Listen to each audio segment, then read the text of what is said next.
మన ప్రభు అయిన యేసుక్రీస్తు పరిశుద్ధ నామములో ఈ పాడ్కాస్ట్ ద్వారా వాక్యం ఉంటున్న ప్రతి వారికి నా హృదయపూర్వకమైనటువంటి వందనాలు.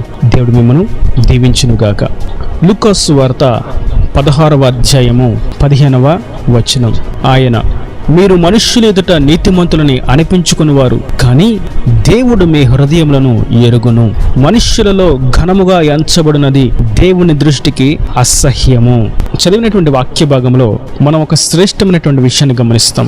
మనుషులు ఘనముగా ఎంచుతున్నటువంటి, మనుషుల దృష్టిలో ఘనముగా ఎంచబడేటువంటి, మనుషుల చేత ఘనము మెప్పు పొందుకుంటున్న వారి పరిస్థితిని బట్టి, మనుషుల చేత ఘనముగా ఎంచబడుతున్న దానిని బట్టి సంతోషించకూడదు. ఎందుకంటే దానిని బట్టి అతిశయిస్తే, దానిని బట్టి సంతోషాన్ని పొందుకుంటే, దానిని బట్టి ఆనందిస్తే అది దేవుని దృష్టికి అసహ్యమైనదని చాలా ఖండితంగా ప్రభు సెలవిస్తున్నారు.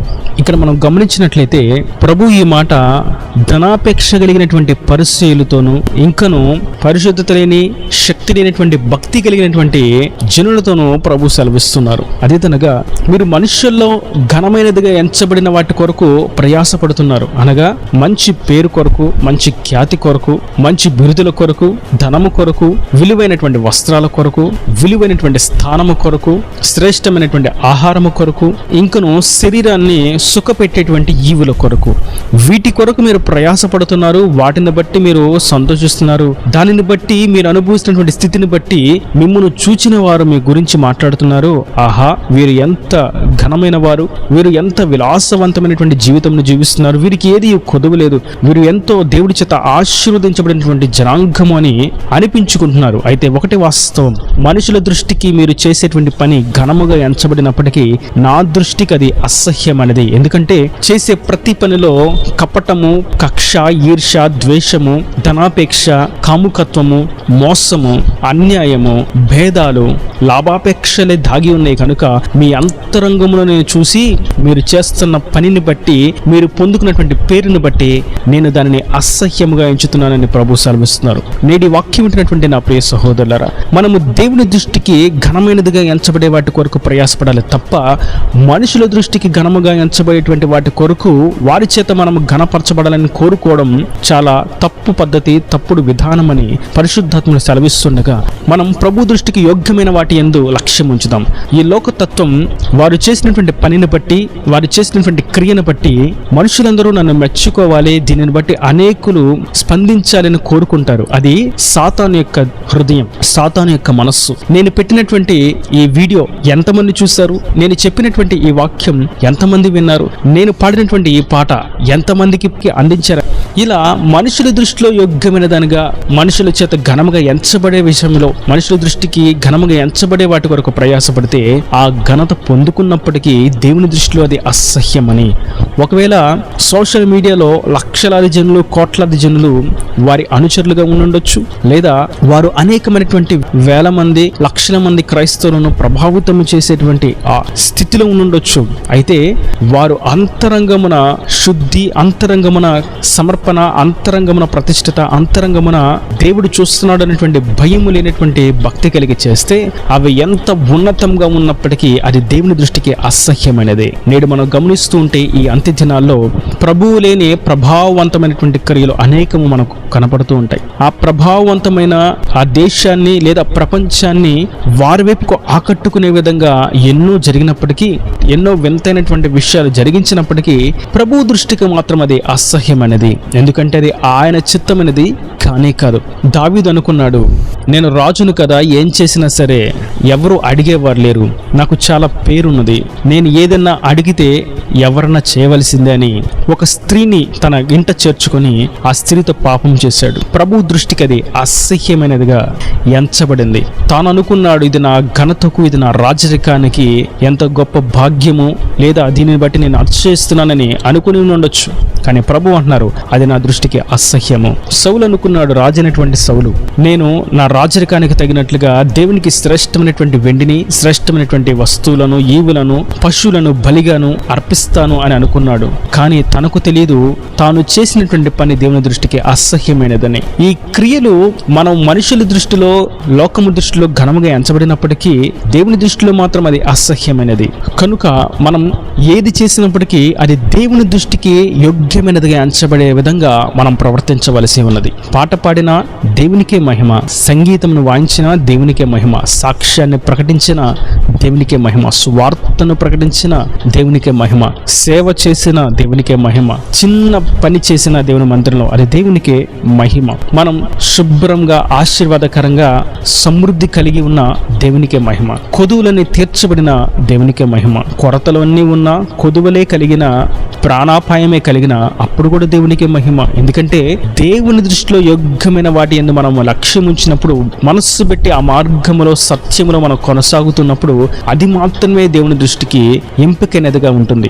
ఆయన లేనటువంటి ప్రతి పని కూడా ఆయన దృష్టికి అసహ్యమైనది. నేడు ఈ అంత్య దినాల్లో ప్రపంచవ్యాప్తంగా మనుషుల దృష్టికి యోగ్యమైనది ఏంటి, మనుషులు మెచ్చుకునేది ఏంటి అని వెతికి వాటి కొరకు ప్రయాసపడడం అనేది బహుగా విపరీతంగా విస్తరించిపోతున్నది. కనుక ఈ అంత్య దినాల్లో దేవుని సత్య మార్గమైనటువంటి ఈ సంకుచితమైనటువంటి మార్గంలో మన హృదయం పరిశుద్ధత కొరకు విశాలపరచబడాలి, దేవుని కొరకు విశాలపరచబడాలి. దేవుని చేత మెప్పు పొందుకునేటువంటి, దేవుని దృష్టికి యోగ్యమైనటువంటి, దేవునికి మహిమ కలిగేటువంటి, దేవునికి ఘనత కలిగేటువంటి అంశాల కొరకు మనం హృదయం విశాలపరచబడాలి. ఆ మార్గంలో మనం సాగిపోవాలి, ఆ గమ్యానికి మనం చేర్చబడాలి. ఒకవేళ వాటిని విడిచిపెట్టి లోకంలో ఉన్న ఘనమైన వాటి కొరకు ప్రయాసపడి లోకము చేత ఘనముగా ఎంచబడితే అది ఆయన దృష్టికి అసహ్యమైనది. కనానీయులు అనేటువంటి జాతిని మనం చూసినప్పుడు వారున్నటువంటి స్థితిని, వారున్నటువంటి దేహదారుఢ్యానికి ఇతరులందరూ కూడా, ఇతర జాతుల వారు కూడా భయకంపితులవుతున్నారు. కనానీయులంటే ఒక్కొక్కరికి ఎంతో ఆందోళన, భయము కలుగుతున్నది. అయితే కనానీయుల గురించి ప్రభు ఏమన్నారు? వారిని ఈ భూమి మీద లేకుండా మీరు తుత్తినీలుగా చేసివేయండి అని ప్రభు ఇజ్రాయేలీయులకు ఆజ్ఞాపించారు. మనుషుల దృష్టికి కనానీయులు ఎంతో ఎంపికైన వారుగా ఉన్నప్పటికీ దేవుని దృష్టికి వారు అసహ్యమైన వారుగా ఉన్నారు. ఎందుకంటే వారు లోకంలో గొప్పవారుగా, దేహదారుఢ్యం కలిగిన వారుగా, బలశూరులుగా ఉన్నప్పటికీ దేవుని చిత్తము చేయని వారుగా పాపపు లోకంలో, పాపపు ఊబిలో, పాపపు సముద్రంలో ఈదుతూ ఉన్నారు. కాబట్టి ఆయన దృష్టికి వారు అసహ్యులుగా ఉన్నారు. కనుక నేటి వాక్యం ఉంటున్నటువంటి నా ప్రియ సహోదరులారా, మనం దేవుడు లేనటువంటి పనులను బట్టి వారిని ఘనముగా ఎంచితే, లేదా మనము ఘనతను పొందుకుంటే అది దేవుని దృష్టికి అసహ్యమైనది. పరిశుద్ధత హృదయానికి సంబంధించింది, ప్రతిష్టత ఆత్మ సంబంధం అనేది, అర్పణ మనసుకు సంబంధించింది, ఆత్మ వరాలు దేవుని చిత్తానికి సంబంధించింది, ఆత్మ ఫలాలు దేవుని మహిమకు సంబంధించింది. ఇటువంటి విషయాల్లో మనం చాలా సున్నితంగా వ్యవహరించవలసిన వారమై ఉన్నాం. వీటిని దేని కొరకు వినియోగించాలో ఆ దేవుని గుర్తు పెట్టుకొని, ఆ దేవుని మన కనుల ఎదుట ఉంచుకొని ఆ పని చేయవలసిన వారమై ఉన్నాము. సాతాను ఒక వలను అనేకమైనటువంటి జనులకు వేసి ఉన్నాడు. దానిని మనం ఏ విధంగా గుర్తించవచ్చు? వారు ఎల్లవేళలా ఎప్పుడు కూడా వారి మహిమనే కోరుకుంటారు. వారు వస్తే అందరూ చప్పట్లు కొట్టాలి, వారు వస్తే అందరూ వారి ఎదుట నిలబడాలి, వారు వస్తే అందరూ వారిని మహిమపరచాలి, వారికి వేడుకను చేయాలి, వారిని బట్టి చుట్టూ ఉన్న వారికి ఆహ్లాదాన్ని పంచాలి, వారికి దేవుడి కంటే గొప్పదైనటువంటి సింహాసనం వేయాలి. ఇది మనుషుల దృష్టిలో ఘనముగా ఎంచబడి ఉన్నప్పటికీ దేవుని దృష్టిలో అసహ్యమైనది. ఒకానొక సందర్భంలో సుంకరి మరియు పరిసయ్యుడు అనేటువంటి ఇద్దరు దేవుని మందిరంలో ప్రార్థన చేస్తూ ఉన్నారు. పరిసయ్యుడు నిలబడి అంటాడు, ప్రభువా, నేనెంత పరిశుద్ధుని, నేనెంత భక్తి కలిగిన వాడిని, ఎంత సమర్పణ కలిగిన వాడిని అని అంటూ సుంకరి వైపు చూచి, ఇతని వంటి వాడిని అస్సలు కాదు ప్రభువా అని సుంకరిని అవమానపరుస్తూ ప్రార్థించాడు. అయితే సుంకరి అంటున్నాడు, ప్రభువా, అసలు నీ ఎదుట నిలబడడానికి, మోకరించడానికి, నీ వైపు కనులెత్తడానికి, నీ పరిశుద్ధ నామాన్ని ఉచ్చరించడానికి కూడా నాకు అర్హత లేదు, నన్ను దయచేసి క్షమించు, ఈ పాపిని కరుణించు అని ప్రార్థించాడు. ఇక్కడ మనం గమనించినట్లయితే ప్రభు దృష్టికి పరిసయ్యుడు అసహ్యమైన వాడిగా ఉన్నాడు. తాను అనుకుంటున్నాడు, మనుషుల దృష్టిలో నేను గొప్పవాడిని, నా అంత కానుక ఇచ్చేవారు, నా అంత మంచి పేరు కలిగిన వారు, నా అంత మంచి జ్ఞానం కలిగిన వారు, నా అంత ధనము కలిగిన వారు, నా అంత భక్తులు ఈ సంఘములో లేరు అని అనుకున్నాడు. అయితే అతడు మనుషుల దృష్టిలో ఘనంగా ఎంచబడినప్పటికీ, నిజంగా ఆ సందర్భంలో ఉన్నటువంటి జనులు అతన్ని మెచ్చుకున్నప్పటికీ, గణపరిచినప్పటికీ, ప్రభు దృష్టిలో మాత్రం అతని ప్రార్థన హేయమైనదిగా ఉన్నది. ప్రభు అతన్ని అసహ్యించుకున్నాడు. కనుక నేటి వాక్యం ఉంటున్నటువంటి నా ప్రియ సహోదరులారా, మనం మనుషుల మెప్పును పొందుకొనక, మనుషుల చేత ఘనపరచబడక, మనుషుల దృష్టికి యోగ్యమైన దాని కొరకు మనం ప్రయాసపడక, కేవలం ప్రభు చేత మెప్పించబడడానికి, ప్రభు చేత ఘనమైన దానిగా ఎంచబడిన దాని కొరకు ప్రయాసపడడానికి, ప్రభువుకు మహిమ తెచ్చేటువంటి విషయాల కొరకు అడుగు వేయడానికి మనం నిలిచినట్లయితే, ప్రభు మనలను ఆయన మహిమతో రానియున్నగా, ఆయన మహిమతో వచ్చినప్పుడు మనలను ఘనపరుస్తాడు, మెప్పును కలుగు చేస్తాడు, మహిమను ఇచ్చి ఆయన రాజ్యానికి వారసులుగా చేసుకుంటాడు. కనుక అట్టి విధంగా మనం మనుషుల దృష్టికి శ్రేష్టమైనదిగా, ఘనమైనదిగా ఎంచబడుతున్న వాటి కొరకు ప్రయాసపడక, మనుషుల చేత ఘనంగా ఎంచబడక, దేవుని సత్య మార్గంలో గమ్యానికి చేర్చబడదాం గాక. ఈయన దేవుని మాటల ప్రతి వాని హృదయంలో నిరకట్టి ఫలింపు చేయను గాక. ఆమేన్. God bless you. తలల వంచి కన్నులు మూసినట్లయితే మీ కొరకు చిన్న ప్రార్థన.